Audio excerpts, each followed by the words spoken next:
Hello and welcome to मद्दे मुकाबिल। मैं हूं रबिया खान और मेरे साथ मौजूद हैं रऊफ क्लासरा। सबसे पहले नजर डालते हैं आज की कुछ अहम डेवलपमेंट्स पर। दहशतगर्द हमलों में तेजी। बलूचिस्तान में जाफर एक्सप्रेस पर दहशतगर्दों का हमला। सिक्योरिटी फोर्सेस का 18 घंटों से ऑपरेशन जारी।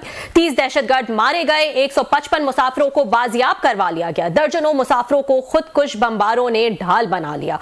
अक़वाम मुत्तहिदा का यरगमालों को रिहा करने का मुतालबा। बलूचिस्तान के बिगड़ते हालात का हल मुज़ाकरात है या फिर फौजी ऑपरेशन, इस पर हम तफसीलन बात करेंगे। इसके अलावा अवाम के बाद मेंबरान असेंबली भी नौसरबाजों के हत्थे चढ़ गए। सेनेटर फेक कॉल पर थाने जा पहुंचे। जाली तरीके से धमकाने वाला गैंग इस्लामाबाद पुलिस ने साहिवाल से गिरफ्तार कर लिया। आईजी इस्लामाबाद पुलिस के सेनेट दाखिला कमेटी में बड़े इंकशाफात, अहम तफसीलात शेयर करेंगे। और अलीमा खान की पीटीआई क़यादत से लड़ाइयां बढ़ गईं। बुशरा बीबी के फोकल पर्सन नईम पंजोता के साथ तल्ख कलामी। भाई को सहूलियात ना मिलने पर एहतजाज। वकला की रोज रोज मुलाकातों पर बरस पड़ी। नईम पंजोता को टारगेट करने के पीछे अलीमा खान और बुशरा बीबी की अंदरूनी लड़ाई या मामला कुछ और है, इस पर भी हम बात करेंगे। लेकिन सबसे पहले हम बात करेंगे निहायत ही अफसोसनाक और दिल खराश वाकया जो है वो पेश आया। जाफर एक्सप्रेस बलूचिस्तान में एक ट्रेन को जो है वो कलअदम BLA के दहशतगर्दों ने हाईजैक कर लिया और तकरीबन 400 यरगमाल लोगों को यरगमाल बनाया हुआ है। इस पर बात करेंगे। इसके खिलाफ ऑपरेशन जो है सिक्योरिटी फोर्सेस का वो भी जारी है। हमारे साथ मौजूद हैं साबिक senator, senior defence analyst, general retired Abdul Qayyum साहब। अस्सलाम वालेकुम जनरल साहब and thank you so much for joining. आज बड़ा ही जो है वो हमने देखा अफसोसनाक वाकया पेश आया बलूचिस्तान में और जाफर एक्सप्रेस पर जिस तरह से उसको हाईजैक किया गया ट्रेन को और फिर इतने सारे मुसाफिरों को यरगमाल बना लिया गया। इस पर क्या कहेंगे आप? बढ़ती हुई दहशतगर्दी पे तो हम कई दफा बात कर चुके हैं, लेकिन ये अपनी नौयत का इंतहाई मुख्तलिफ किस्म का जो है वो दहशतगर्दी का वाकया है। जी देखें, बहुत मेहरबानी कि आपने लाइन पे लिया है। मैं ये कहना चाहता हूँ कि दहशतगर्द जितनी मर्जी एफर्ट कर लेना, ये तारीख इस बात की गवाह है कि ये रियासत के खिलाफ कामयाब नहीं हो सकते। आपने देख लिया श्रीलंका में तामिल्स के पीछे भी पूरा इंडिया था और उन्होंने ईंट सींट बजाते रहे, लेकिन आखिरकार फिर हुकूमत को वो सरनगू नहीं कर सके। IRA का मसला था और दुनिया में जहां दहशतगर्दी से आप हुकूमतों को बदलना चाहते हो नहीं है।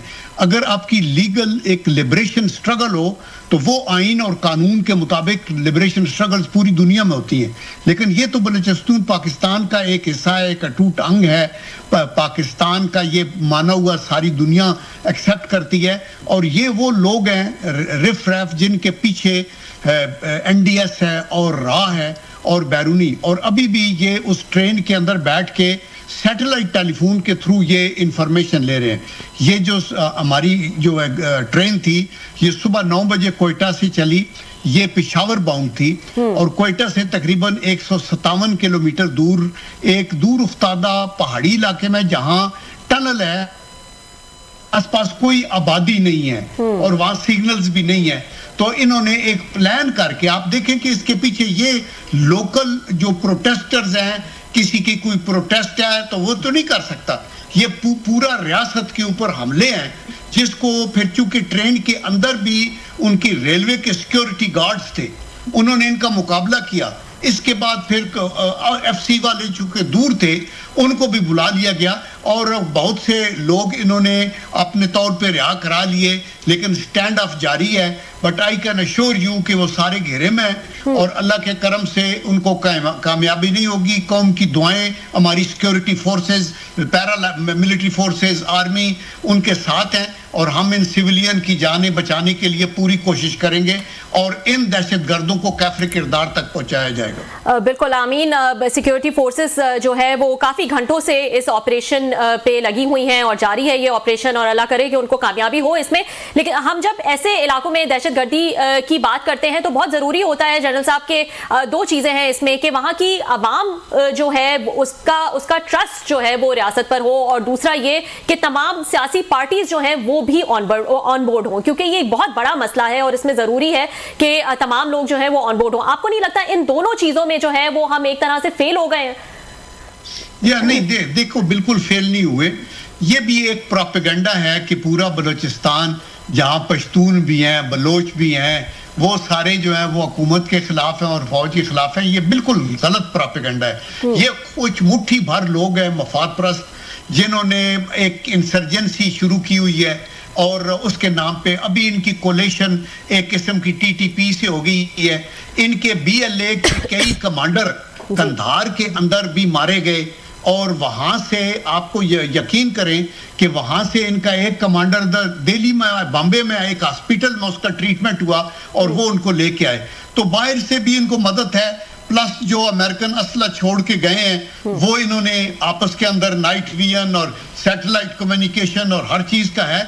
लेकिन खुदा के करम से ये न्यूक्लियर पाकिस्तान, एक मजबूत पाकिस्तान के खिलाफ कभी भी ये कामयाब नहीं होंगे और उसके ऊपर आई कैन अश्योर यू। दूसरा, जहां तक पॉलिटिकल हमारी यकजहती का ताल्लुक है, मेरे ख्याल में हमारे पॉलिटिकल भाई सारे समझते हैं, उनको कई लोग बगलें बजाते हैं जब हुकूमत के खिलाफ कोई मूवमेंट चलती है, उनको ये नहीं पता कि ये हुकूमतों के खिलाफ नहीं है, ये पाकिस्तान की रियासत के खिलाफ है, ये हमारे मासूम भाइयों शहरियों के खिलाफ है। जब वो लोग पंजाब के, सिंध के, दूसरे सूबों के बाहर निकाल के गोलियां मारते हैं, तो क्या रमजान के महीने में कोई भी मुसलमान, कोई भी इंसान जो कि मतलब है दरिंदों के अलावा आप देखें कि कोई भी ऐसा इंसान नहीं होता जो किसी की जान ले, चे जाए कि मुसलमान रमजान के महीने में ये करें, तो आपको बिल्कुल ये कुफार की मूवमेंट है, ये उन लोगों की मूवमेंट है जो बीस्ट्स हैं, वो दरिंदे हैं और उनके पीछे जाना चाहिए। अपनी फोर्स भी जरूर इस्तेमाल करें, लेकिन पॉलिटिकली, डिप्लोमेटिकली बलूचिस्तान के अंदर जो सरदार लोग हैं उनको वो करके उनको साथ बिठाना जरूरी है। कौमी सतह के ऊपर सारी पार्टियां इकट्ठी बैठे और फिर आप डिप्लोमेटिकली सफारती सतह पे हाईलाइट करें, तब भी ये देखा जाए कि विक्टिम ऑफ टेररिज्म आज दुनिया के अंदर कौन सा मुल्क है और कितनी बहादुरी से हमारी फौजें उनके खिलाफ लड़ रही हैं और कुर्बानियां दे रही हैं। ठीक जी जनरल साहब, बहुत शुक्रिया आपने ज्वाइन किया। सर आपने भी बात की कि वहाँ पे लोकल सरदारों को साथ मिलाया जाए और उनके साथ मिलकर इस मसले को हल किया जाए। ये स्ट्रेटजी तो हम 20 साल से देख रहे हैं सर, और इस तरह के ये सरदार जो हैं उनको मिलाया भी गया, उनको पावर भी दी गई, उनको सूबे में भी वजारतें दी गई, वजारत आलात भी दी गई, उनको गवर्नर बनाया गया, उनको इस्लामाबाद लाया गया, चेयरमैन सेनेट बने, डिप्टी चेयरमैन बने, वज़ीर आज़म तक जमाली साहब को बनाया गया ताकि उनके जो ग्रीवेंसेज हैं बलोचों के वो एड्रेस किए जाएं और उनको मुतमिन किया जाए। लेकिन ये तमाम चीज़ें हम 20-25 साल में देख रहे हैं, इसके बावजूद कोई फ़र्क नहीं पड़ा, बैलेंस बढ़ता गया है। तो आप समझते हैं कि जो वहाँ की एक जेन्युइन एक लीडरशिप थी बलोचों की, तो उनको साथ नहीं मिलाया गया, उनसे बातचीत नहीं की गई, उनको आगे नहीं लाया गया, जिनको बलोच लोग समझते कि हाँ ये लोग जो है हमारे हकूक़ की या हमारे इसकी बात करेंगे, हमारे राइट्स की बात करेंगे। सो हमारी इस्टेब्लिशमेंट हो या पाकिस्तान की मेन पॉलिटिकल पार्टीज़, तो ये फिर ये फेल हुई हैं इसी में, उनको एसिमिलेट करने में। वो जिन सरदारों को मिलाया तो वो सरदार तो इस काबिल नहीं थे कि बलूचिस्तान में स्टेबिलिटी ला सकते। रऊफ भाई, आपने बहुत अच्छा पॉइंट ये रेज किया है और ये पार्टली इस बात को भी प्रूव करता है कि बलूचिस्तान को कभी भी इस तरीके से नेग्लेक्ट नहीं किया गया। आपने गिन के बताया कि प्राइम मिनिस्टर भी रहे, चीफ जस्टिस भी रहे, चीफ ऑफ आर्मी स्टाफ भी रहे, हर ओहदों के ऊपर रहे, गवर्नर्स उनके अपने वो लगे और ये सारी चीजें उन्होंने मेन स्ट्रीम में पार्टिसिपेट किया, चेयरमैन सेनेट, एक्टिंग प्रेसिडेंट, बहुत से कुछ किया। तो लेकिन अगर ये हमारा फेलियर है तो इस पे सोल सर्चिंग करनी जरूरी है कि हम वो देखें कि इनमें से जिन लोगों के पीछे पब्लिक है उनको तो हमें आगे लाना चाहिए और उनको राय रास्त पे भी लाने की कोशिश करनी चाहिए। आप ठीक कहते हैं, बहुत से सरदारों के हाथों में हमने ये दे के भी देखा तो प्रॉब्लम हुआ, लेकिन even then I would say कि कुछ लोगों की ये शिकायत होती है कि जो लोग असेंबलियों में इलेक्ट होके आते हैं वो लोग जेन्युइन पब्लिक के वोटों से पॉपुलर नहीं होते।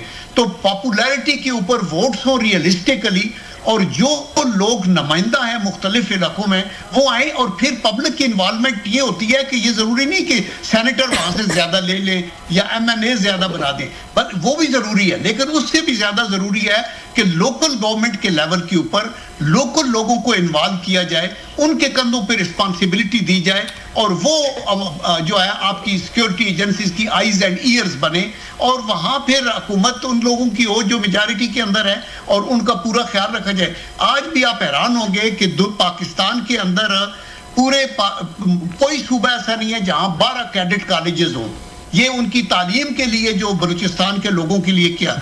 वहां बलूचिस्तान में विमेन का कैडेट कॉलेज भी बनाया गया, पूरी एफर्ट है। ये सी पैक की भी बहुत सारी इन्वेस्टमेंट उधर हो रही है, गवादर पोर्ट के ऊपर इंटरनेशनल एयरपोर्ट बन रहा है और बहुत सी सहूलियात उनके अपने के लिए हो रही है। जनरल साहब, ये बातें जो आप बता रहे हैं वेरी इफेक्टिव, बड़ी स्टेप्स आप बता रहे हैं, ये चीज़ें बलोचों को नज़र क्यों नहीं आती? मतलब वो इन चीज़ों को क्यों नहीं अप्रिशिएट करते? वो क्यों समझते हैं कि ये चीज़ें हमारे लिए नहीं है या हमें इनसे फ़ायदा नहीं होने वाला?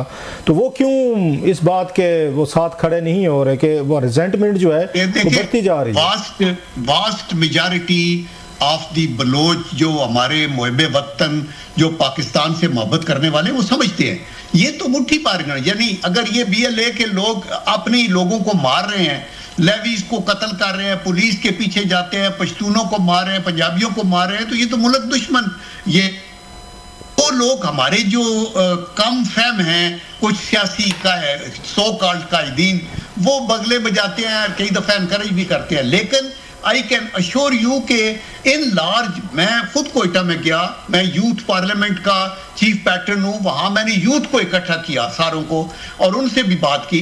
बाई गार्ड ये इसी तरह मैं KP में गया रऊफ भाई, और यहाँ पेशावर के अंदर उनके डिस्ट्रिक्ट काउंसिल हॉल में 35 जो जिले हैं पेशावर के, हर जिले से जो लीडिंग यूथ है उनको बुलाया और मैंने उनको 230 थे उनका हलफ लिया। वो बाई गार्ड उनकी तकरीरें सुन के मेरा ईमान का जज्बा और ज्यादा मजबूत हुआ और मैं ये अश्योर करता हूं कि हमारा यूथ भी पाकिस्तान की सलामती के साथ है, हुकूमतें आती जाती रहती है और हम इनको पता है कि जो मुसलमान इंडिया में उनका क्या हालत है, उनको पता है अफगानिस्तान के अंदर किस तरह विमेन के राइट्स का क्या हो रहा है, किधर हो गया।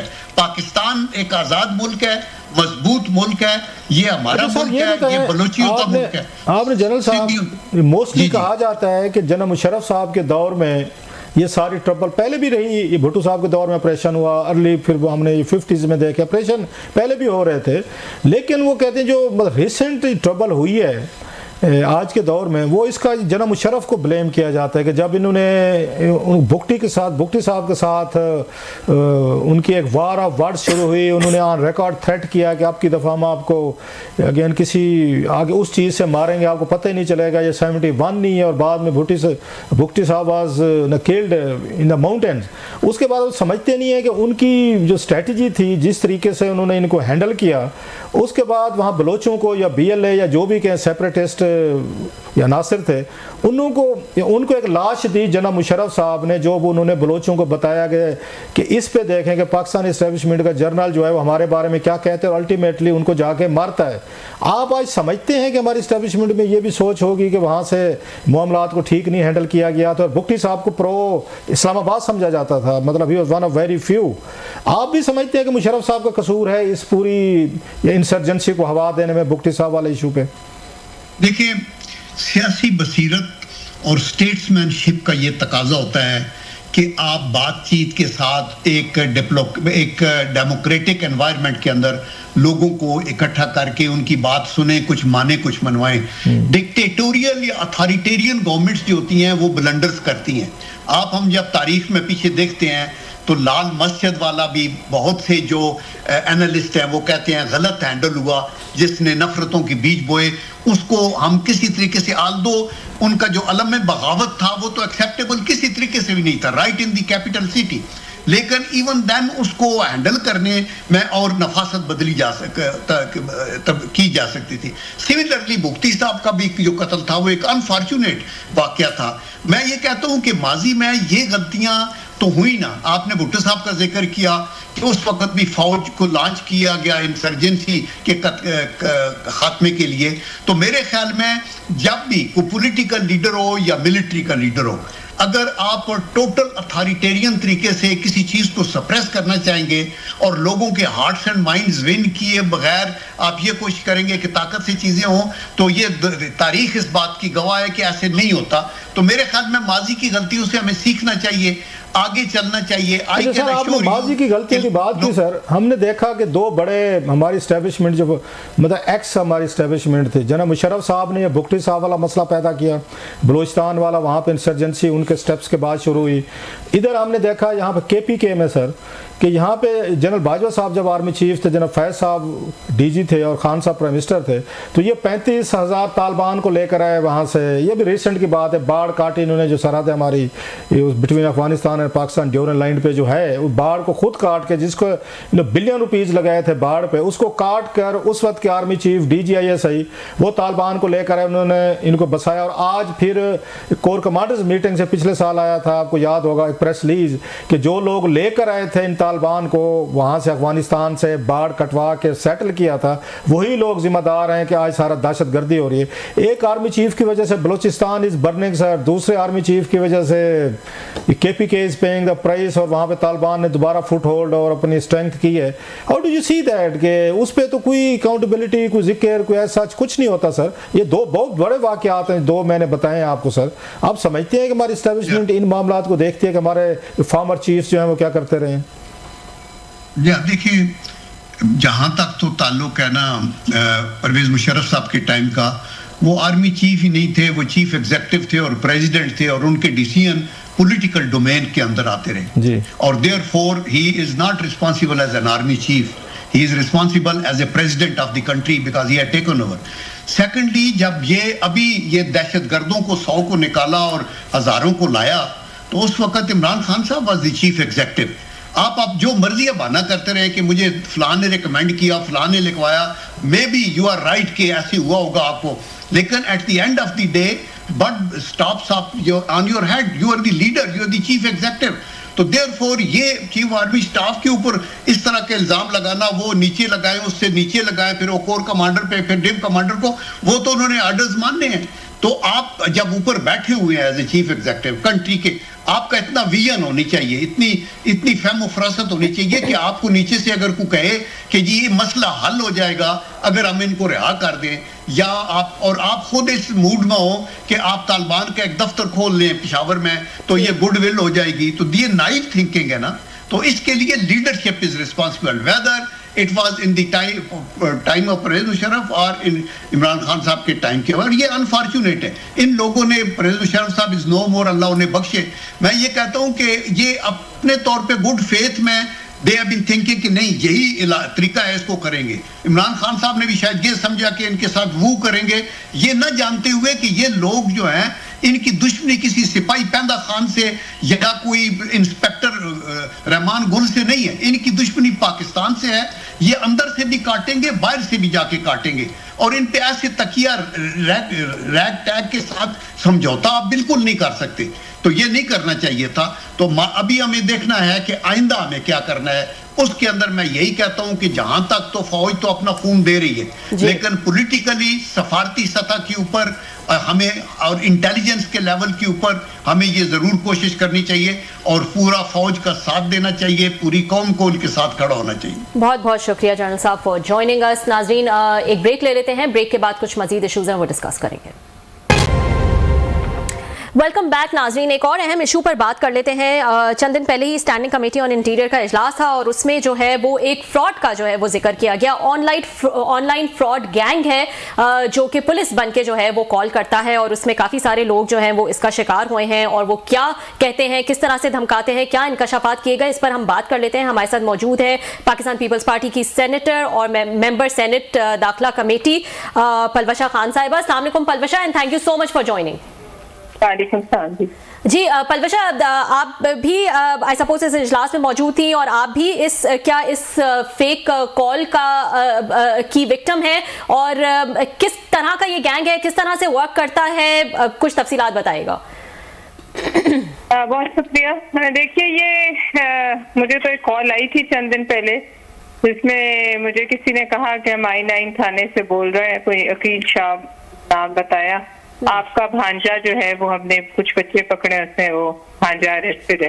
तो मैंने उससे कहा भाई मेरा भांजा तो 6 साल का, उसने क्या जुर्म किया है। खैर उस बात पे फिर उसने कहा हो सकता है आपका भतीजा हो। तो मैंने कहा जी वो भाई कोई मेरा पैदा नहीं हुआ है, जहाँ तक मुझे खबर है, तो भतीजा भी नहीं हो सकता। बहरहाल मैंने उससे कहा कि आप अपना ऑफिशियल नंबर पे करें कॉल मुझे, क्योंकि मुझे समझ आ रही थी कि ये फेक है।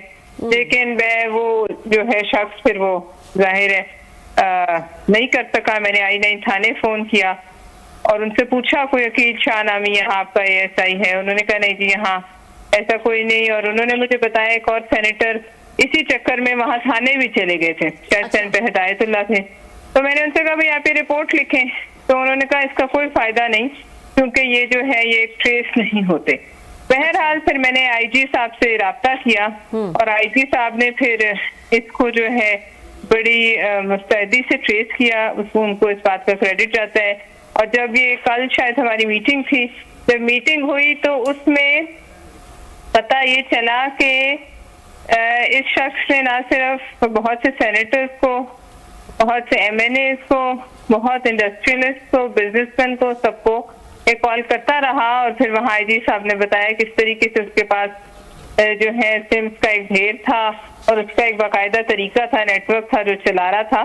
लेकिन यहाँ मैं आपको बताऊं तो एक शख्स पकड़ा गया है। ये ऑनलाइन फ्रॉड और ऑनलाइन स्कैम इस हद तक बढ़ गए हैं कि अब ये ऑनलाइन जो आपकी ई-मार्केटिंग या जो हम जो कॉमर्स होती थी जी, वो अब जो है वो मेरे ख्याल में अगर इसकी कोई ये सदेबाब ना हुआ, डेटा प्रोटेक्शन लॉ जो है वो IT मिनिस्ट्री लाना नहीं चाहती, अगर ना आए तो ये सारा कारोबार भी जो लोग जेन्युइन भी करते थे वो भी ठप हो जाएगा। कोई तरीका नहीं है कि आप जो है वो इससे बच सकें।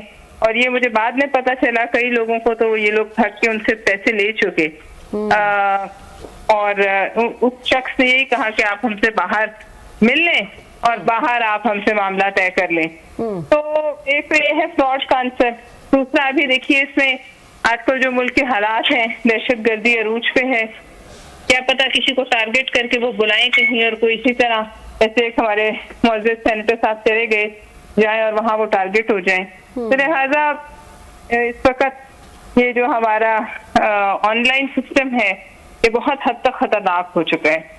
इसकी बहुत सी जो है ऐसे एस्पेक्ट्स हैं जो बहुत जो है वो तशवीशनाक हैं। तो इस पर अब ये है कि हुकूमत को एक डेटा प्रोटेक्शन लॉज लाने चाहिए, ये ऑनलाइन स्कैम्स को जो है अप्रीहेंड करना चाहिए, लेकिन अभी तक नजर नहीं आता कि उनकी तवज्जो इस तरफ है। दूसरा ये पलवशा साहिबा बिल्कुल ये तो करना चाहिए, लेकिन आपको लगता है कि अवेयरनेस भी आवाम में होनी चाहिए और फैलानी चाहिए? जैसे आपने फेक कॉल को जो है वो जांच लिया और आपने कहा मेरा कोई भांजा या भतीजा इस तरह से नहीं है जो हो सकता है।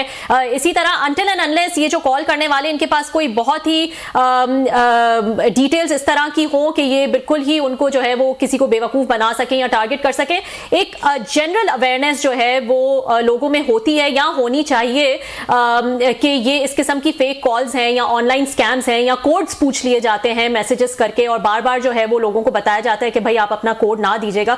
तो इस किस्म की अवेयरनेस की भी कमी है। और साथ में जरा एक और इसके सप्लीमेंट्री ले लीजिएगा, अगर आपका भांजे और भतीजे इस उम्र के होते उसमें तो आपका क्या रिएक्शन होता, फिर आप क्या करते हैं? देखिए मैं तो शायद उस वक्त भी इतना नहीं कि मुझे पता होता मेरे भांजे भतीजे का है, लेकिन लोग इससे परेशान हरासा हो जाते हैं अवेयरनेस के बावजूद। देखिए अवेयरनेस की एक तो कोई कैंपेन आज तक मैंने चलती नहीं देखी, ना मिनिस्ट्री ऑफ इंटीरियर से, ना कोई FIA से, ना कहीं जो है हमारी IT मिनिस्ट्री से कोई इस तरह की कैंपेन। ये तो हम आपने मुझसे कहा, मैंने आपसे कहा, इस तरह हम एक दूसरे से सीख कर जो है वो अवेयर हो जाते हैं। लेकिन अगर किसी शख्स को, नॉर्मल पाकिस्तानी को किसी पुलिस स्टेशन से कॉल आए तो वो घबरा जाता है, वो हरासा हो जाता है। इसमें कोई तो और हो सकता है ऐसे लोग हों जिनके भांजे भतीजे उस ब्रैकेट में फिट हो जाते हों। तो मैं तो आपको ये भी कहूंगी, मेरा तो व्हाट्सएप भी पिछले दिनों हैक हुआ और उस व्हाट्सएप नंबर ने उस दिन कई लोगों को हैक किया। उस व्हाट्सएप नंबर ने इस्लामाबाद क्लब के अंदर जो बच्चे फुटबॉल खेलते हैं पहले उनके वालिदैन को हैक किया वहां से। और मैं इस सब कुछ जानते बूझते क्योंकि मैं किसी और काम में मसरूफ थी और मुझे इस्लामाबाद क्लब ने मैसेज भेजा कि एक फेक कॉलर करा, मैं समझी इस्लामाबाद क्लब से कॉल आ रही, मेरा फिर भी है, मैं भी उस दाम में आ गई। और बाद में मुझे पता चला उसने बच्चों के स्कूल के से भी कवायद लेके उसी एक नंबर ने, वो नंबर कहाँ गया, क्या हुआ, कुछ पता नहीं। उस दिन शायद उसने पूरे इस्लामाबाद के नंबर जो हैं वो व्हाट्सएप हैक किए और पैसे मांगे। तो इस पर तो देखिए पॉलिसी हुकूमत ने देनी है अब बेरोजगारी बढ़ेगी तो लोग इसी तरह के काम करेंगे। ये तो हुकूमत का काम है कि इसको ऐसा फूल प्रूफ करे। बात की जो बेरोजगारी बढ़ेगी, ये जो काम कर रहा है बंदा जिसने किया है, ये कोई आम आदमी तो नहीं कर सकता। आम आदमी बेरोजगार हो सकता है, he is an evil genius कि जिसने इतनी बड़ी तो उसको ये आम आदमी तो नहीं है, आम आदमी बेरोजगार नहीं है। ये तो बहुत बड़ा बेरोजगार शायद ना हो, ये तो जाहिर है क्रिमिनल है, लेकिन अगर इस तरह का से इजी पैसा आने लगे तो वो लोग जो नौकरियां ढूंढ के थक जाते हैं वो भी ये काम शुरू कर सकते हैं। लेकिन बहरहाल मैं इसको जस्टिफाई नहीं करी, इस पे क्रैकडाउन तो होना चाहिए ना जी। अभी अब देखिए, मैं अब कहना नहीं चाहती, मैंने इसी किस्म का एक स्कैम रिपोर्ट किया FIA को, अब वो एक लंबे चक्कर पड़ गए जी, FIR हो गई जी, वो इतने पैसों का स्कैम। मेरा मतलब ये है कि स्कैम रिपोर्ट होना चाहिए, 2-4 लोगों को इबरत का निशान बनाए। उसके बाद आप देखिए दराज जैसे बड़े प्लेटफॉर्म से मेरा चोरी हो गया सारा डेटा, और उन्होंने कोई उनके आप liable, you can not hold them liable. अच्छा ये बताइए, सॉरी मैं आपकी बात काट रहा हूँ, हम चाहते हैं ज्यादा बातें आपसे इस हवाले से ले लें। आपने FIA को राब्ता किया, पुलिस को किया, सबको किया, अल्टीमेटली आखिर इस्लामाबाद की पुलिस ने उनको ट्रेस तो कर लिया। मतलब टेक्नोलॉजी है, अगर आपकी कमिटमेंट हो, अगर IG इस्लामाबाद साहब ने इस पे जाती दिलचस्पी आपकी वजह से दिखाई, आप ना होते कोई और रिपोर्ट करता तो शायद इसको सीरियस ना लिया जाता, उन्होंने जाती दिलचस्पी ली, बंदा गिरफ्तार करके लिया। So if there is a will तो कुछ ना कुछ तो पुलिस भी कर सकती है, मतलब इन तमाम अपने बिल्कुल कर सकती है। देखिए मेरी खाली मैंने उस आदमी ने बहुत से लोगों को कॉलें की थी, मेरे ख्याल में उनको और भी बहुत सेनेटर्स, MNAs, बिजनेसमैन, बड़े बड़े उसने टारगेट मारे हुए थे। लेकिन फिर आप देखिए इसका तरीका है, फिर ऐसे डेडिकेटेड ऑफिसर्स को इस तरह का एक विंग होना चाहिए आपके पुलिस में जो इनको ट्रेस कर ले। उन्होंने हमें बताया, उन्होंने किस तरीके से एक टैक्टफुली उनको जो है एक प्लान बना के उसको साहिवाल से उठा लिया। तो लिहाजा ये हो सकता है, आप ठीक कह रहे हैं, लेकिन ये विल होनी चाहिए, विल हुकूमत की विल होनी चाहिए और डेटा प्रोटेक्शन होनी चाहिए। रऊफ कलास्ता साहब, आपका मेरा डेटा कोई भी उठा सकता है इंटरनेट से, आपका और हमारी हर चीज इंटरनेट पे पड़ी है। सवाल ये है क्यों, किसकी इजाजत से आपकी और हमारी चीजें इंटरनेट पे डाली गई हैं। मैंने बहुत कोशिश की गूगल पे अपना डेटा ब्लॉक कराने की कि आप ये क्यों, मेरी इसमें गलत इंफॉर्मेशन है और आप इसको पब्लिक करें, मैं नहीं कर सकती। I mean what is this? आप ये देखिए, कौन आएगा यहाँ काम करने जब किसी का डेटा प्रोटेक्टेड नहीं होगा? नहीं, सही कह रहे हैं आप, इसके लिए लाज बाकी होने चाहिए, वो तो अपनी जगह। अच्छा, ये जो नंबर से कॉल आती हैं, ये आपने कभी इनको बुलाया है जिन कंपनीज के नंबर्स हैं? अब ये तो नहीं हो सकता कोई इतने बड़े भी कोई उन्होंने टेक्नोलॉजी नहीं ईजाद कर ली कि नंबर भी हैं उनके पास, वो चाहे 400 हो 500 हो, तो कंपनीज के नंबर है ना उनके पास, वहां से ट्रेस होना या उनको उनकी लोकेशन ट्रेस करना, ये कौन सा मसला हो सकता है? मतलब जांच को पुलिस और FIA का काम है, हमारा काम है हम उनको बता दें कि भाई इस नंबर मैंने बताया, हालांकि मुझे लग रहा था नंबर बंद हो जाएगा, लेकिन वो बंदा काफी कॉन्फिडेंट था, वो और लोगों को कॉलिंग कर रहा था, वो पकड़ा गया। इसी तरह ये मैं इसको जो ये हमारी उड़ान पाकिस्तान जो इन्होंने बनाया है, इन्होंने बड़ा रोल रखा है। IT कुछ नहीं कर सकती, IT की जो आपकी इंडस्ट्री है वैसे ही वो एक जवाल पजीर। और अभी तो मुझे पता चला है कि मैं उठाऊंगी अगली कमेटी मीटिंग में, टेक्सटाइल के जो रेवेन्यूज हैं वो भी IT में दिखा दिए गए हैं। ये बड़ा एक और स्कैंडल है, इसको हम देखेंगे। लेकिन कौन आएगा यहाँ, बताइए कौन सी बड़ी कंपनीज है कि स्पीड के साथ, इंटरनेट बंदिशों के साथ, और ऊपर से जो आपकी उनका डेटा प्रोटेक्टेड नहीं होगा तो कौन यहाँ काम करने आएगा?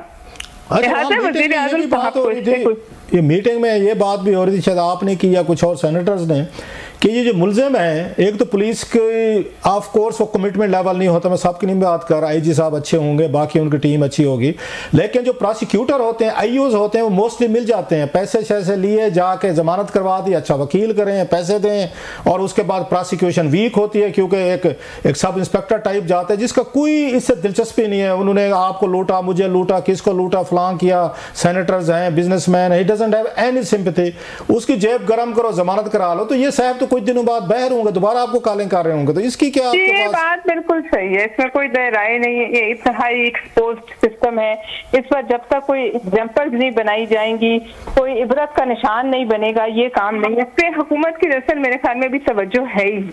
इस पे हुकूमत की बिल्कुल कोई तवज्जो नहीं हो। ये एक दो फिगर्स को देख के वो, मैं सॉरी बात काट रहा हूँ, आप जब हुकूमत की बात करते हो जर्नल हो जाती है। वी कैन आइडेंटिफाई द मतलब इंस्टीट्यूशंस जो हेड ऑफ द स्टेट बैठे उनकी जिम्मेदारी, आईजी साहब की या DGFIA हैं या FBI चेयरमैन, वैसे बात कर रहा हूँ, जो इंटेलिजेंस एजेंसीज हैं उनके सरबराह हैं, उनके नाम हैं, उनके ओहदे हैं। हम ओहदों का नाम लेके बात करेंगे तो ज्यादा इफेक्ट होगा। तो जाहिर है जी, पहले तो एडमिनिस्ट्रेटिव एग्जेक्टिव हेड जो है, एडमिनिस्ट्रेटिव और एग्जेक्टिव हेड्स हैं, पॉलिटिकल हैं, और जो मिनिस्टर्स हैं उनको पॉलिसी देनी चाहिए। मैं ये भी हमारे पास सेनेटर अफसानुल्लाह ने एक बड़ी अच्छा बिल बनाया ऑन डेटा प्रोटेक्शन लॉज में, लड़ के हम थक गए, वो नापने लाते हैं ना उनका पास होने देते हैं। अब आप बताइए ना, इसमें फिर किसका नाम नहीं? आपने आईजी साहब से बात की इसी पर्टिकुलर मामले में कि इसकी जमानत नहीं होनी चाहिए, प्रोसिक्यूशन करके सजा दिलवानी है, कोई आप लोगों ने जोर डाला, दबाव डाला? नहीं, हमने ये जोर तो हम ज्यूम करे थे कि ऐसे ही होगा, क्योंकि ये एक टेस्ट केस आईजी साहब ने बड़ा अच्छी तरह किया, वो चाहेंगे कि उसको सजा हो। लेकिन बात यह है कि अब ये हम कितने केसों में उन्हें कहें, एक बहुत बड़ा जाल है इस पर। एक मैं ये कहना चाहती हूँ, सेंटर से पॉलिसी आनी चाहिए और उस पॉलिसी को बड़ा सख्त होना चाहिए। पॉलिसीज तो एग्जीक्यूशन तो इन्हीं लोगों ने करनी है ना, लॉज तो मौजूद है, पॉलिसीज भी मौजूद है, आप लोग बनाते भी रहते हैं, बिल भी आते रहते हैं, होते रहते हैं। जो मैंने फील्ड में देखा है, ये आपके एग्जीक्यूशनर जिनके पास एग्जीक्यूटिव पावर्स हैं, वो आईजी साहब हूँ, वो आपके उसमें पुलिस वाले हूँ या DMG वाले हूँ या दीगर जो तुम पर बैठे हैं, वो कमिटमेंट नहीं दिखा रहे। उनके पास पॉलिसीज भी पड़ी हैं, चीजें भी पड़ी हैं। सही कह रहे होंगे आपके, बिल्कुल ऐसे ही होता है, कहीं कहीं बिल दिखाई जाती है, कोई टेस्ट केस ऐसा है जिसपे वो इस तरह कर लेते हैं, अपनी इंटरेस्ट से खाते हैं। लेकिन मुझे बताइए, जब मुल्क में डेटा प्रोटेक्शन लॉ ही ना हो तो फिर हम क्या करें? और जब हम उस पर कोशिश भी करें, आप उसको ना प्राइवेट मेंबर का आने देते हैं, ना आप खुद लाते हैं, ऊपर से आप टेक्सटाइल की सारी इंपोर्ट्स को उसमें डाल देते, शो कर देते हैं। ये मोहसिन नकवी साहब तो किसी को सीरियस लेते नहीं है ना, वो इस सेनेट के पास बड़े मसाइल और हैं। ये देख लें आप, मुल्क में जो हालात हैं वो बड़े गंभीर हैं। ठीक, हमें thank you so much Palwasha साहिबा फॉर ज्वाइनिंग अस। नाज़रीन, एक ब्रेक ले लेते हैं, ब्रेक के बाद दोबारा हाजिर होंगे। वेलकम बैक नाज़रीन। बड़ा अहम इशू जो है वो हम ब्रेक से पहले डिस्कस कर रहे थे। डेटा प्रोटेक्शन लॉज की जो है वो सख्त ज़रूरत है और उनको जो है इम्प्लीमेंट करने की ज़रूरत है। रिसेंटली जो पलवशा साहिबा ने इशू रेस किया कि जाली तरीके से जो है वो कॉल की जाती है लोगों को और हरासा किया जाता है और उनसे कहा जाता है कि वो पुलिस थाने से जो है लोग कॉल करें। तो ये फेक कॉल्स जो हैं, और इसमें सेनेटर्स को भी इस किस्म की कॉल्स आई हैं, और इसमें जो है वो जैसे कि बताई थी कि एक सेनेटर थाने भी पहुँच गए थे उस कॉल के विक्टिम बनकर। तो इस किस्म की जो कॉल्स हैं उनको रोकने के लिए डिफरेंट स्टेप्स जो हैं वो हुकूमत को लेने चाहिए और कुछ लॉज जो हैं वो लाने चाहिए, और ऑब्वियसली अवेयरनेस भी फैलानी चाहिए कि लोग इसका शिकार ना बने। आज के लिए इतना ही, कल आपसे दोबारा मुलाकात होगी।